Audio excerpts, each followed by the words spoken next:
राष्ट्रीय स्वयंसेवक संघ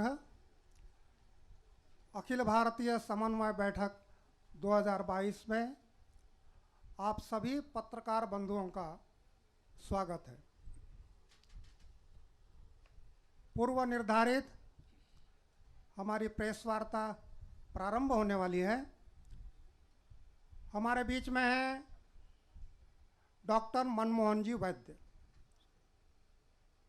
आप संघ के प्रचारक हैं बाल्यकाल से ही, और इस समय संघ का जो आपकी ओर दायित्व है वह है माननीय सह सर कार्यवाह। आपका केंद्र भोपाल है। उनके दाहिनी ओर मान्यवर सुनील जी आंबेकर, आप भी संघ के प्रचारक हैं और संघ के अखिल भारतीय प्रचार प्रमुख, ऐसा आपकी ओर दायित्व है। हमारे बीच में दो केंद्रीय अधिकारी और हैं, श्री नरेंद्र कुमार जी, आप भी संघ के प्रचारक हैं। संघ के अखिल भारतीय सह प्रचार प्रमुख का दायित्व है। आपका केंद्र दिल्ली है। उनके बाजू में श्री आलोक कुमार जी, आप भी संघ के प्रचारक हैं। संघ का अखिल भारतीय सह प्रचार प्रमुख का आपकी ओर दायित्व है। आपका केंद्र रांची है। इस अखिल भारतीय समन्वय बैठक में मैं डॉक्टर मनमोहन वैद्य जी से निवेदन करूंगा कि हम सबके बीच में संवाद प्रारंभ करेंगे।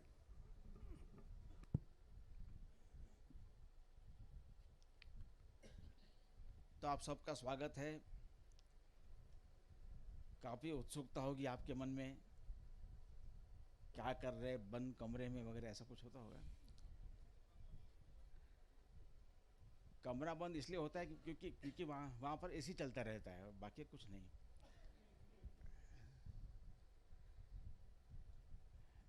संघ के स्वयंसेवक एक राष्ट्रीय विचार को लेकर समाज जीवन के विविध क्षेत्र में काम करते हैं।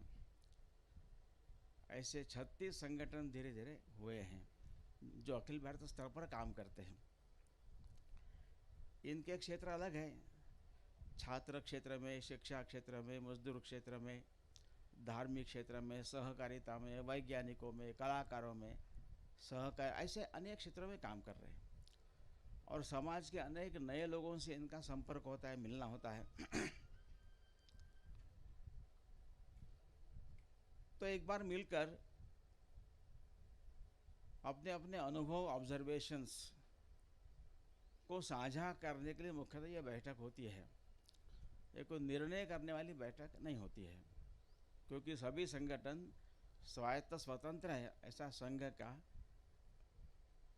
पहले से ही मान्यता है। इनकी निर्णय प्रक्रिया के फोरम अलग अलग होते हैं। कुछ विचार की दिशा लेकर अवश्य जाते यहाँ से, लेकिन सारे निर्णय अपने अपने संगठन के फोरम पर इनके होते हैं।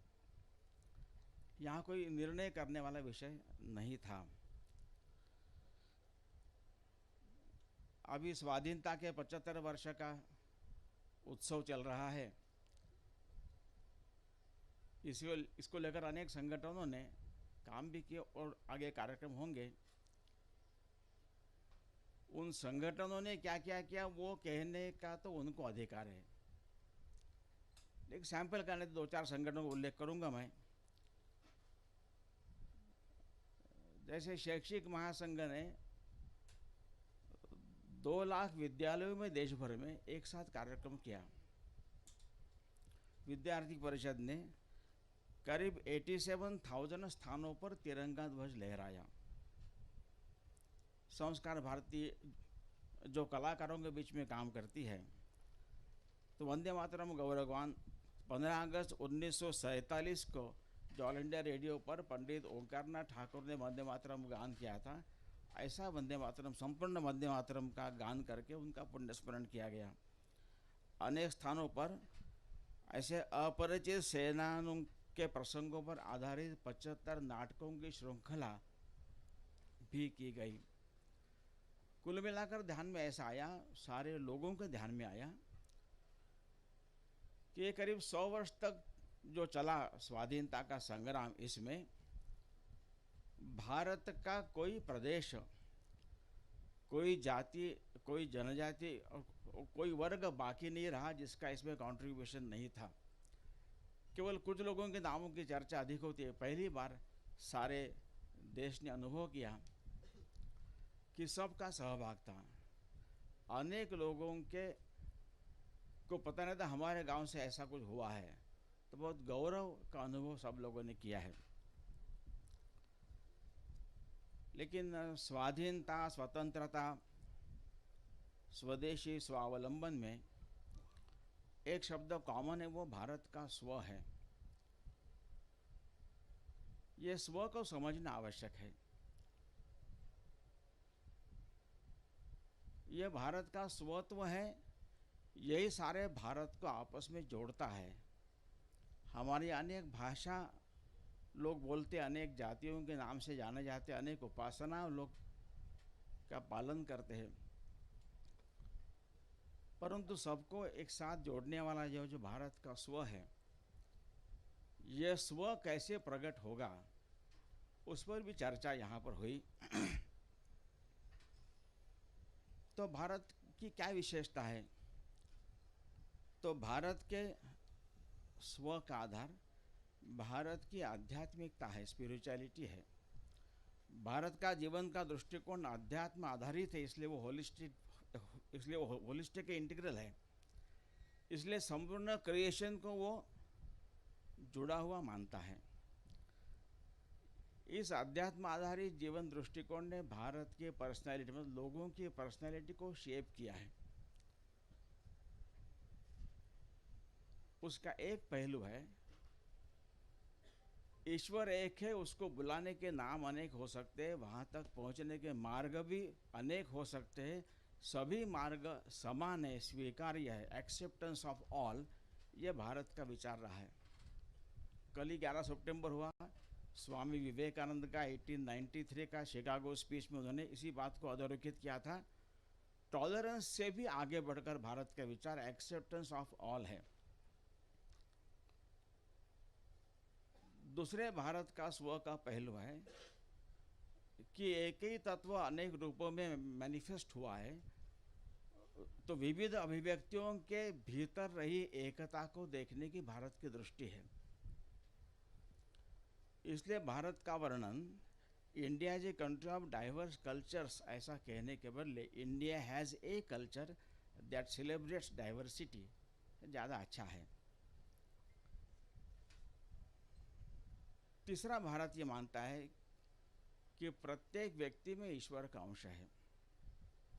स्त्री पुरुष दोनों में यह दिव्यत्व, डिविनिटी समान रूप से विद्यमान है। Every soul is potentially divine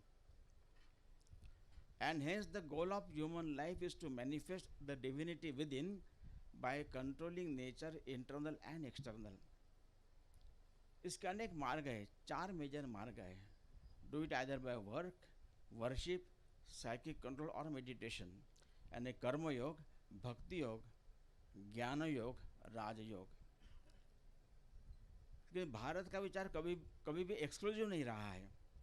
इसलिए स्वामी विवेकानंद ने उनके 11 सितंबर के भाषण में कहा था, I am proud to tell you that I am from a country where in our divine language Sanskrit there is no word for exclusion, क्योंकि हमारा विचार ही ऑल इंक्लूसिव है।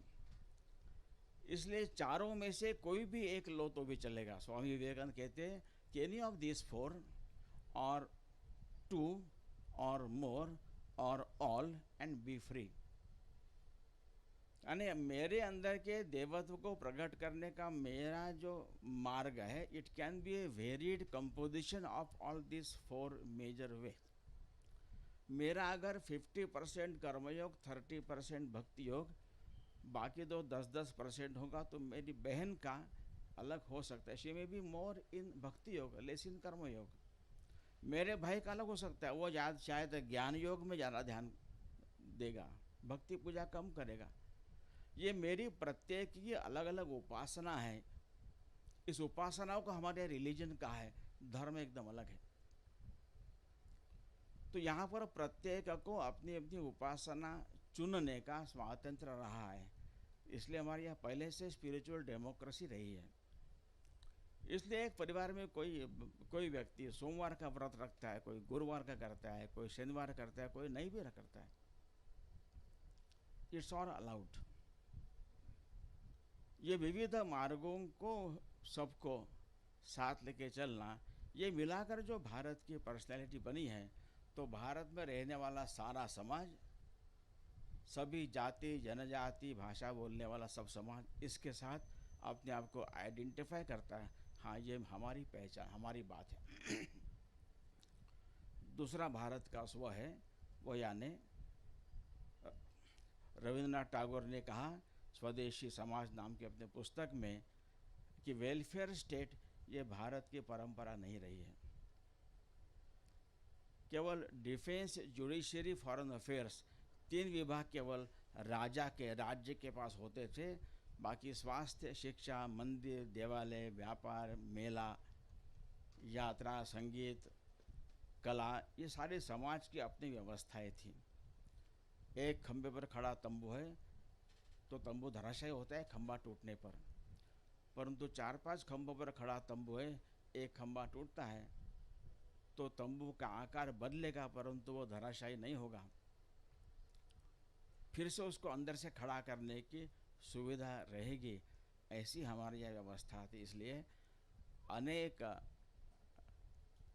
आक्रमण हुए, राजा पराजित हुए, राज्य परियों का कुछ साल तक रहा, फिर से हम स्वाधीन हुए, परंतु समाज राष्ट्र के नाते अलग अस्तित्व हमारे यहाँ है। ये भारत का राष्ट्र पश्चिम के नेशन से अलग है। ये राष्ट्र का स्वतंत्र अस्तित्व का ताज़ा उदाहरण हम सब ने अनुभव किया है। ये कोरोना पैंडेमिक में, दुनिया भर में पैंडेमिक था, भारत के सिवाय सभी देशों में it was only the state machinery employees, they are working to serve and save people. Bharat एकमात्र देश ऐसा है जहाँ पर सरकारी कर्मचारियों ने, स्वास्थ्य कर्मी, सफाई कर्मी, सुरक्षा कर्मी ने खूब काम किया है, जी जान से काम किया है। परंतु समाज का बहुत बड़ा वर्ग भी अपने घर से बाहर निकला है समाज की सहायता करने के लिए। और भूकंप या बाढ़ के बाद जाकर सेवा करना अलग बात है। इन्फेक्शस डिसीज़ है, मुझे जान को खतरा हो सकता है, यह जानते हुए भी लाखों लोग बाहर निकले हैं, युवक निकले, युवतियाँ निकली, महिला निकली है। ऐसा भारत के बाहर कहीं नहीं हुआ। ये भारत का स्वतंत्र राष्ट्र का एक अलग अस्तित्व है, राज्य के अलावा। और तीसरी एक विशेषता भारत की रही कि भारत ने भौतिक समृद्धि और आध्यात्मिक उन्नति दोनों को साथ साथ साधने को ही जीवन कहा है, किसी एक को नहीं। ये तीनों मिलाकर जो भारत का स्व है, ये भारत का स्व कैसे प्रकट होगा, इस पर भी थोड़ी चर्चा हुई है। और एक नए भारत का अनुभव लेकर ये भारत का स्वत्व प्रकट होने का एक अनुभव लोगों को भी आ रहा है। इसलिए डॉक्टर राम मनोहर लोहिया ने भी इसी बात को अलग ढंग से कहा। उन्होंने कहा कि राम जी अयोध्या से जनकपुर गए, वहाँ से रामेश्वरम तक गए, तो भगवान राम की भक्ति हमको उत्तर से दक्षिण भारत में बेल्ट में ज़्यादा देखने को मिलती है। तो भगवान राम ने उत्तर दक्षिण भारत को बांध के रखा है।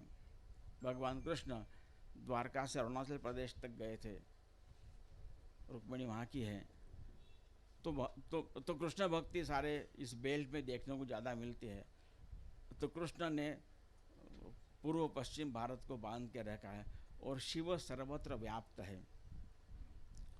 तो राम कृष्ण शिव इन 3 देवताओं ने, कोई इसको भगवान माने न माने, परंतु सारे भारत को जोड़ कर रखा है, बांध कर रखा है। तो ये भारत को जोड़ने वाला तत्व है, उसको अधिक मजबूत करना, इस पर मुख्यतः। और पहले से वास्तव में भारत के बारे में ये बात कही गई, परंतु इस भारत में स्वत्व को नकारा गया, उसको अनदेखी की गई। और इसलिए फिर भारत का स्वत्व जितनी मात्रा में प्रकट होना चाहिए था उतना नहीं हुआ, वो तो उस होने की दिशा में कैसे हम आगे बढ़ सकते हैं, इस पर भी यहाँ पर चर्चा हुई। तो ग्राहक पंचायत के लोगों ने कहा कि उत्पादन में वृद्धि, वितरण में समानता, उपभोग में संयम, तीनों मिलाकर हम आगे बढ़ेंगे। तो ब्रांडेड चीज़ें अच्छी है, ऐसा एक फैशन चल पड़ा है, इसलिए स्थानिक जो लोग हैं, स्थानीय कारीगर है, वो बेकार हो रहे हैं। तो ब्रांडेड चीज़ नहीं, हम स्थानिक लोगों को रोजगार देने वाली चीज़ों को लेने के लिए बढ़ावा देंगे। रीडिज़ाइनिंग ग्लोबल मार्केट स्ट्रक्चर, इस पर भी स्वदेशी जागरण मंच के लोग काम कर रहे हैं। रोजगार केंद्रित समावेशी आर्थिक मापन, यानी जीडीपी के आधार पर आर्थिक विकास मापने के बदले कि जो माताएं घर को ध्यान दे रही है, वैसे उनको सैलरी नहीं मिलती, उनका काम बहुत महत्व का है, उनका कंट्रीब्यूशन की नोंद ही नहीं है कहीं। तो ऐसा सारे समाज को संभालने वाले तो नए भारतीय मानक इंडेक्स भी तैयार करने का विचार करना चाहिए। या किसान संघ ने ऑर्गेनिक फार्मिंग की तरफ जाना, किसान, मजदूर, व्यापारी सभी को साथ मिलकर एक फैमिली के नाते कैसे आगे बढ़ते। कृषि शिक्षा में परिवर्तन आवश्यक है। ध्यान में आता है जितने एग्रीकल्चर ग्रेजुएट्स है, खेती कोई नहीं करता है, सब जॉब्स करते हैं।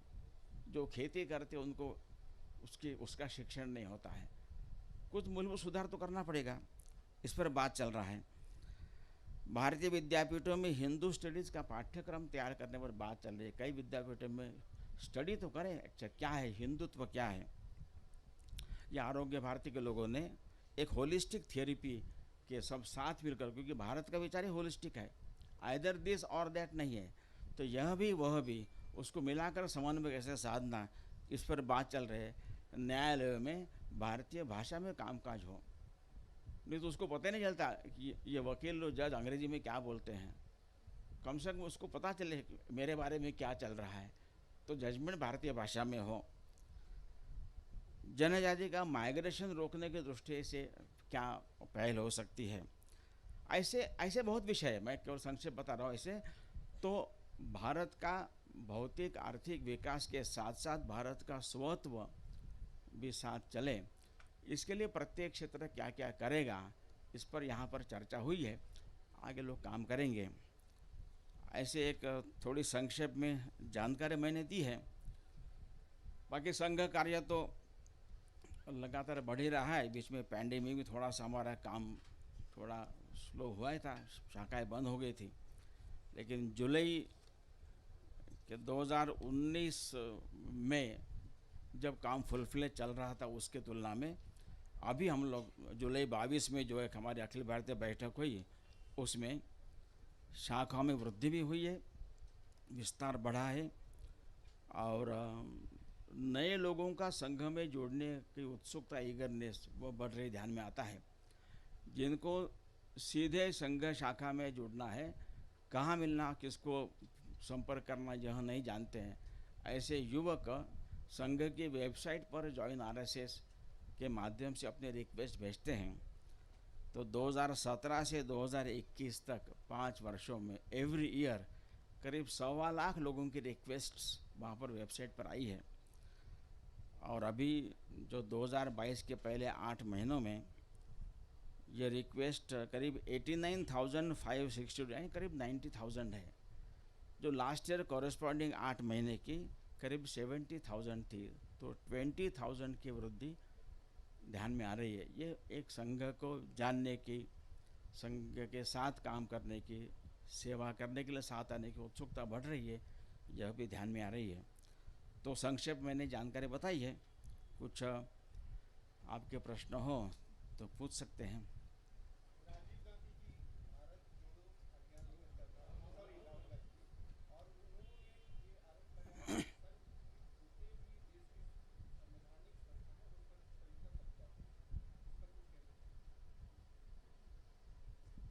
ऐसा है कि भारत को जोड़ने का काम कोई भी करेगा तो अच्छी बात है, लेकिन जोड़ेंगे किससे? तिरस्कार से या प्रेम से? हमारे कॉमन साझी बात क्या है? तो इस आध्यात्मिकता के भारत की पहचान इस आध्यात्मिक के आधार पर भारत की पहचान को ही वास्तव में दुनिया में हिंदुत्व कहते हैं, जो हिंदुत्व रिलीजन नहीं है। तो इसलिए सही में भारत को जोड़ने वाला तत्व क्या है, उसको पहचान लेकर अगर कोई भी जोड़ने का प्रयत्न करता है तो उसका स्वागत है। बाकी तिरस्कार, हेट्रेड के आधार पर जोड़ने का प्रयत्न करेंगे, थोड़े पॉलिटिकल गिमिक जैसा लगेगा, लेकिन उस भारत जुड़ेगा ऐसा नहीं है, क्योंकि बड़ी मात्रा में लोग अभी इस हिंदुत्व के विचार के साथ जुड़ रहे हैं, ऐसा हमारा अनुभव है।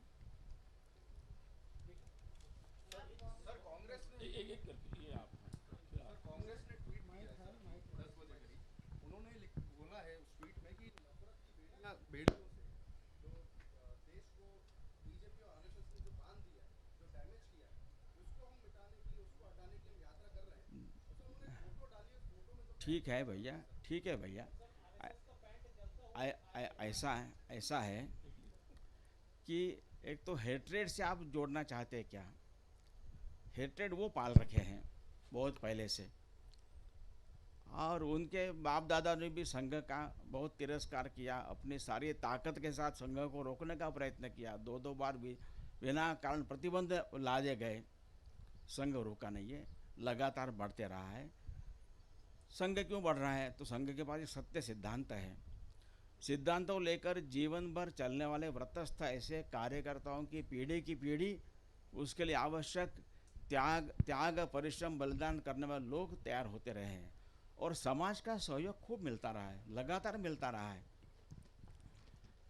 ठीक है, इसलिए इससे भी उनका हेट्रेड ही ध्यान में आता है।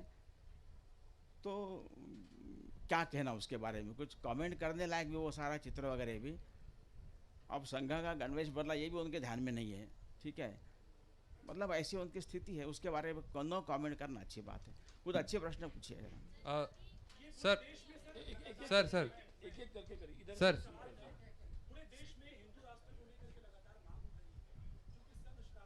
क्या क्या?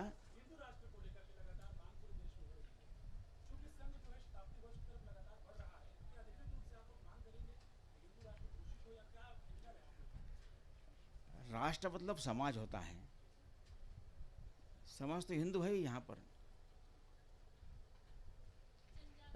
इसलिए रविन्द्रनाथ टैगोर का एक कोट में आपको कहूँगा, स्वदेशी समाज में है, बहुत गहरी बात उन्होंने कही है। उन्होंने कहा कि अनेकता में एकता देखना और विविधता में ऐक्य प्रस्थापित करना, यही भारत के अंतर में पड़ा हुआ धर्म है। तो धर्म रिलीजन नहीं है। इसलिए भारत विविधता को भेद नहीं मानता, पराये को दुश्मन नहीं समझता। इसलिए नए मानव समूह के संघात से हम भयभीत नहीं होंगे। उनकी विशेषताओं को पहचान कर उनको सुरक्षित रखते हुए, विदाउट डिस्ट्रॉइंग देम, उनको अपने साथ लेने की विलक्षण क्षमता भारत रखता है। ये टैगोर कह रहे हैं। आगे कहते, इसलिए भारत में हिंदू मुसलमान बुद्ध ऐसे परस्पर लड़ते हुए दिखेंगे, पर वे लड़कर मर नहीं जाएंगे, वे एक सामंजस्य स्थापित करेंगे ही। वह सामंजस्य, उनके शब्द बता रहे मैं कोट, वह सामंजस्य अहिंदू नहीं होगा, वह होगा विशेष भाव से हिंदू। यहाँ के समाज तो हिंदू है ही, लेकिन हिंदुत्व को इनके व्यक्तिगत सामाजिक व्यावसायिक जीवन में प्रकट होने के लिए समाज को प्रयत्न करना है। ये राज्य को नहीं करना है, कुछ इसकी घोषणा नहीं करनी है ही, परंतु अपने आचरण में, जैसे फॉर एग्जाम्पल अगर सभी में एक समान ईश्वर विद्यमान है, तो जातिगत भेदभाव क्यों हो रहा है? उसको दूर करना मतलब हिंदू राष्ट्र बनना है। अगर स्त्री पुरुष दोनों में यह दिव्यत्व समान रूप से विद्यमान है, तो भेदभाव क्यों होना चाहिए? भेदभाव न करना मतलब हिंदुत्व है। केवल मेरे कमाई की तरफ ध्यान देते हुए लोगों का शोषण करना, ये हिंदुत्व नहीं है। मुझे कमाना भी है, देना भी है, ये करना मतलब हिंदुत्व है। ऐसे हिंदुत्व को अपने पारिवारिक, व्यक्तिगत, व्यावसायिक, सामाजिक जीवन में मैनिफेस्ट करना मतलब राष्ट्र का हिंदू होना है। वो समाज के हाथ में है। इस दृष्टि में समाज आगे बढ़ रहा है, पहल हो रही है और खूब नए लोग जुड़ रहे हैं। थोड़ा हाथ उठा दीजिए। आपने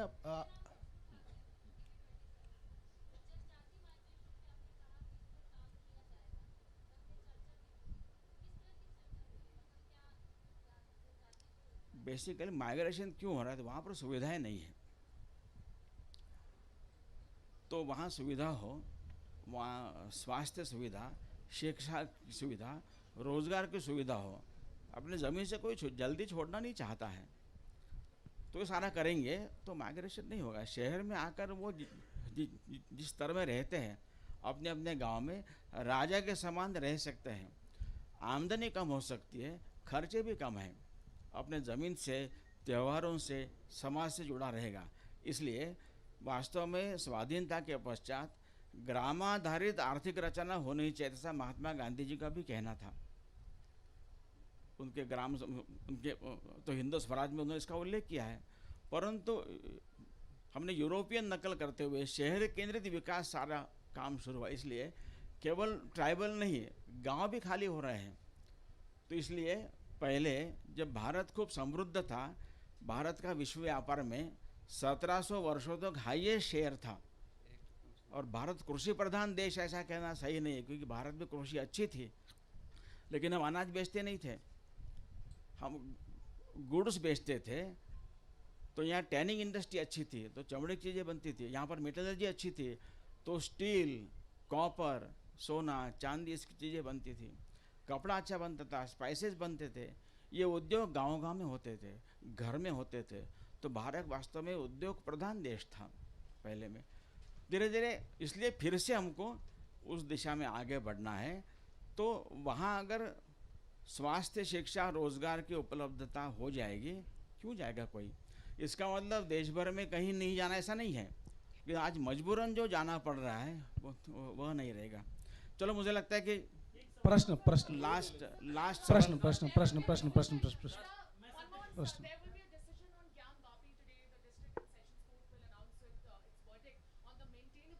let's wait for that, let's wait. अगर निर्णय आने वाला है ना, कोर्ट जी करने दो। सर एक प्रश्न है सर, एक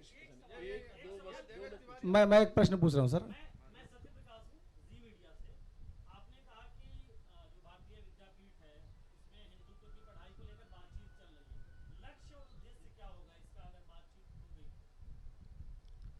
हिंदू स्टडीज की पढ़ाई भारत के बाहर यूएस में और यूके में हो रही है, तो यहाँ भी होनी चाहिए ना। हिंदुत्व के बारे में सही जानकारी क्या है, जो जानना चाहता है उसको वहाँ पर पढ़ाई की व्यवस्था। सर, जो ग्रामीण अर्थव्यवस्था की बात आपने कही और गोधन की बात कही, छत्तीसगढ़ में गवर्नमेंट है, उसका दावा है कि वो सब काम कर रही है जो आप लोग चाहते हैं, और आप लोग को आमंत्रित भी किया है कौशल्या मंदिर दर्शन करने आने के लिए। जल्दी पूछ लीजिए, 2 लोग पूछिए बस, 1 2। सर सवाल ये है, जनसंख्या नियंत्रण को सर दो कह, लेकिन आप आगे बढ़ रहे हैं। कौन दो पूछेंगे? एक बार फाइनल करो। इसके पीछे वाले बस 2 लोग। ठीक है। अब तो प्रश्न पूछे नहीं आपने, केवल जानकारी दी है। क्या पूछा आपने? किसको आमंत्रित किया है? कहाँ भेजा आमंत्रण? कहाँ भेजा आमंत्रण? तो आमंत्रण कैसे भेजते हैं? मेरे पास तो नहीं आया भैया। सर सवाल, सर गौरव मिश्रा, न्यूज इंडिया से। सर सवाल ये है, संघ के 100 वर्ष पूर्ण होने वाले हैं, क्या इन 100 वर्षों के पूर्ण होने पर संघ अपने अनुवांशिक संगठनों में कुछ विस्तार करेगा, बढ़ावा देगा? इसके अलावा दूसरा सवाल, जनसंख्या नियंत्रण को लेकर के कई राज्यों के मुख्यमंत्री इस बात को कह रहे हैं, संघ का क्या एजेंडा है जनसंख्या नियंत्रण कानून को लेकर? केंद्र में सरकार भी सर भारतीय जनता पार्टी की है। संघ ने प्रस्ताव पारित किया इस पर। आप प्रस्ताव देख लीजिए कि अगले 50 वर्षों के बाद कितने युवा हाथ काम करने के लिए चाहिए, वो ध्यान में रखकर, अपने नैसर्गिक संसाधनों की सीमितता ध्यान में रखकर, एक लंबे समय के लिए जनसंख्या नीति एक बननी चाहिए, नेशनल पॉपुलेशन पॉलिसी, उसको समान रूप से सभी पर लागू करना चाहिए। संघ का प्रस्ताव पहले से है, उसको आप पढ़ लीजिए। तो यहाँ रुकेंगे अभी, ठीक है? सर एक मिनट, सर मेरा सवाल ये है कि भारत पूंजीवाद की तरफ आगे बढ़ रहा है और भारत की जो संपत्ति है कुछ सीमित लोगों के हाथ में पहुंचती जा रही है, तो क्या